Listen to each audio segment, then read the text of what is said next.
Okay, let's jump right into this explainer. Every single morning, millions of us kick off the day with the exact same ritual. But here's the wild paradox we're going to explore today. Is that steaming cup of coffee your absolute greatest health ally? Or is it basically a disguised enemy slowly chipping away at your well-being? It's kind of like a mystery that scientists and doctors have been obsessed with for decades. And today, we are breaking down exactly what happens inside your body with every single sip. It's a surprisingly simple question that we really need to ask about the cup you probably have in your hand right now. Because honestly, depending on just a handful of hidden variables, it could be doing wonders for you or it could be actively harming you. Seriously, two people can drink the exact same cup of coffee and have completely different physical reactions. One person feels dialed in and energized, right? While the other just feels anxious and completely overstimulated. So to really master our morning routine, we've got to understand exactly why this happens. Get this. Back in 1981, researchers stumbled onto a fascinating discovery.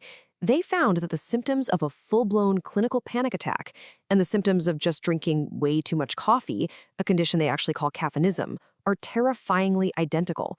We're talking the racing heart, the restlessness, just this deep sense of unease.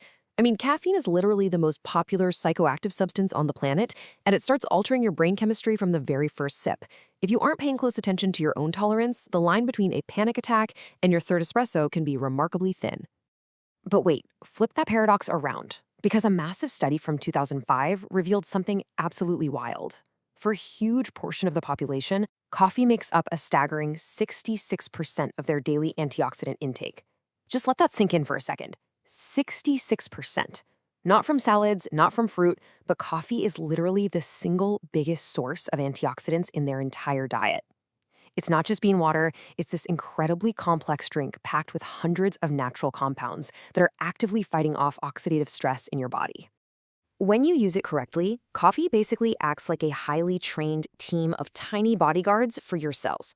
It delivers these incredible long-term protections. We're talking major studies linking moderate coffee habits to a significantly lower risk of things like type 2 diabetes, Parkinson's, and even Alzheimer's disease.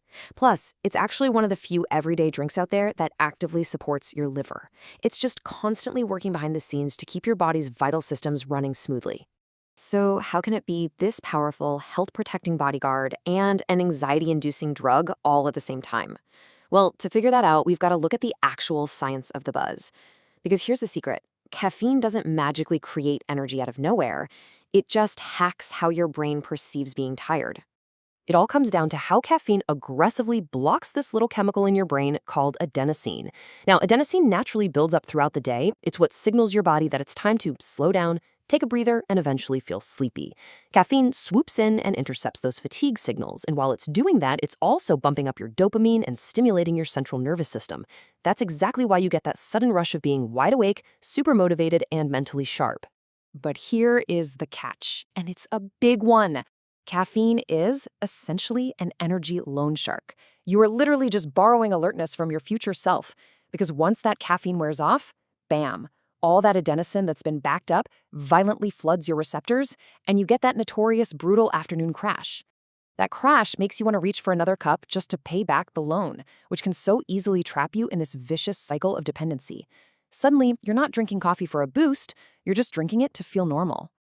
Now, beyond the jitters and those dreaded afternoon crashes, there's a totally different hidden danger that might be lurking in your daily brew, one that goes straight after your heart health. And the craziest part, it has absolutely nothing to do with caffeine. We are talking about these oily compounds called diterpenes, specifically cafestol and cahowol. They're found naturally inside the coffee bean itself. Now, don't let those fancy science names intimidate you. They're really just natural oils, but they are the true culprits behind coffee's bad medical reputation when it comes to heart disease, because they are strongly linked to spiking your cholesterol levels. But hey, you're the chemist in your kitchen, and the good news is you can easily eliminate them before they even reach your favorite mug. The secret is entirely in how you brew it. Unfiltered methods, so think boiling your coffee or plunging a French press, they let massive amounts of these dangerous oils flow right into your cup. But introducing a simple paper filter acts as an absolute brick wall. It catches almost all of that cafestol and cahoyol, bringing your cholesterol risk down to practically zero. It is literally the ultimate life hack. Just a quick 60-second tweak in your kitchen routine to use a paper filter and boom, your cholesterol risk drops to zero. And the best part? It keeps all of those amazing, tiny antioxidant bodyguards we talked about perfectly intact. You are truly getting the absolute best of both worlds here. Okay, let's shift gears and decode the coffee shop menu. Because whether you're slamming a fast-paced espresso or sipping a cozy latte, the specific way your drink is put together drastically alters its chemical impact on your body. Take an espresso shot, it's a total marvel of engineering, hitting you with a rapid, clean blast of energy and antioxidants in flat out 30 seconds. But hey, if that's a bit too intense, adding hot water gives you an Americano. Fun fact, actually. The Americano was born during World War II when American soldiers stationed in Italy found the local espresso just way too harsh. By diluting it, you get this much gentler absorption process. It helps you avoid those sudden caffeine shocks to your heart while still keeping all that fat-burning chlorogenic acid. Now, what about milk drinks? Well, a cappuccino's heavy milk fats actually bind to part of the caffeine. This buffers it, giving you a really smooth, gradual lift in the morning instead of a jarring spike. Which, by the way, is exactly why in Italy, cappuccinos are strictly a morning tradition. A latte, on the other hand, is all about that soft, warm milk. The large volume of steamed milk has an amino acid called tryptophan, which stimulates serotonin production, so a latte is actually a surprisingly gentle, stress-relieving option that won't wreck your stomach lining. So how do you choose? Well, if you need extreme cognitive endurance, the flat white is absolutely your best tool. It packs a dense double shot with less milk, keeping you razor sharp without feeling weighed down. If you're chasing a dopamine boost, the mocha definitely delivers. By combining caffeine with theobromine from chocolate for a mild euphoria, though fair warning, it is for sure a calorie bomb. And if you struggle with stomach acidity, cold brew is your best friend. Steeping it for up to 24 hours makes it incredibly gentle while still delivering a massive, long-lasting stream of energy with zero sourness. Now, medical experts, particularly urologists who specialize in aging, point out that your daily cup can actually be upgraded even further. You can tweak it to directly combat the poor circulation and everyday fatigue that kind of just catches up with all of us over time. It's as simple as checking your spice rack. Adding pure dark cocoa, cinnamon, or ginger introduces these powerful natural plant compounds directly into your routine. Dark cocoa is packed with flavonoids that actually help your blood vessels relax, while cinnamon steps in to reduce inflammation and support your blood sugar. Now, to be clear, they aren't magic cures, but building these simple additions into your daily habit really helps your blood flow more smoothly, supporting vital circulation and just giving you better everyday stamina. But listen, none of these incredible cardiovascular and neurological benefits mean a thing if you totally overdo it. This is exactly why scientists and medical pros broadly agree that the safe zone for healthy adults is right around 300 to 400 milligrams of caffeine a day. To put that into perspective, that translates to roughly 3 to 4 cups. Push it beyond that, and the caffeine stops acting as a helpful tool.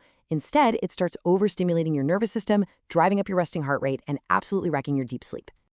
So let's wrap this up. Here is your actionable, totally scientifically backed toolkit for the perfect health-optimizing cup. Number 1, stick to good quality beans. Number 2, and honestly, this is non-negotiable for your heart health, always use a paper filter. Number 3, keep your dose under 4 cups and try to consume it early in the day.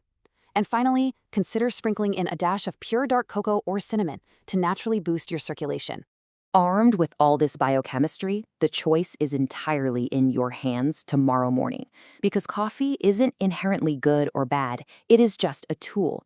So I'll leave you with this to think about. Is your daily routine acting as an energy loan shark, constantly borrowing from your future self? Or have you finally engineered it to be your ultimate health advantage?